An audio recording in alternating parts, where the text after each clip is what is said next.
the odds are already stacked against us, right? And so we know that there's systemic racism within the education system. So this is just now one more hurdle that we're going to have to overcome.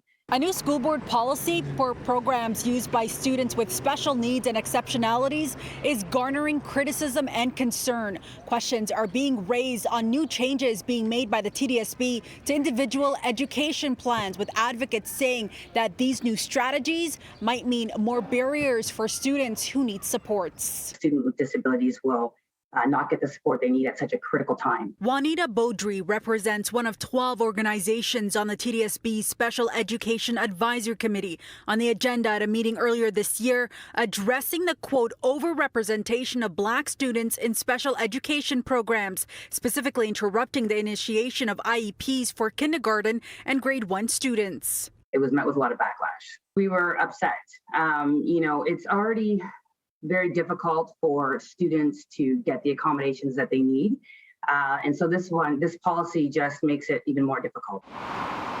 IEPs are for students with identified and non-identified exceptionalities, outlining educational needs and how a school plans to address them. In the last 5 years, 9,945 TDSB students had an IEP in kindergarten or grade 1. The Center for ADHD Awareness Canada says the board's approach will make it more difficult for young students to get the help they need.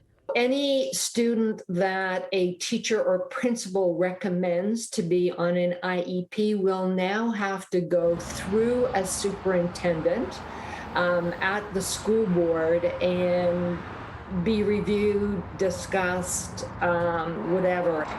In a statement to CityNews, the school board says this: the TDSB has analyzed special education as a pathway, and the data shows that the system works very differently depending on who you are. As an example, having experience in a fully contained special education classroom in elementary school puts a student at a 50% risk of not applying to either college or university upon leaving the TDSB, while self-identified Black students make up 11% of the TDSB's total student population. 26% of all students in fully contained classrooms identify as Black. All students in kindergarten and grade 1, regardless of what their disability is, what their color, ethnicity, nationality is, they're all going to be impacted. In addition to Black students, males and those from low socioeconomic status are also disproportionately represented in IEPs. Juanita says the TDSB should not be focused on equality, but equity, where students should receive the resources they need. A Black boy that's in grade 1 that's struggling,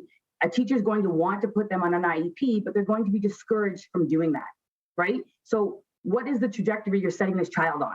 Now, there are calls for the TDSB to put a pause on these changes, also to review why there's a disproportionate number of Black, male, and students from low socioeconomic status who are using IEPs. In Toronto, I'm Faiza Amin for CityNews.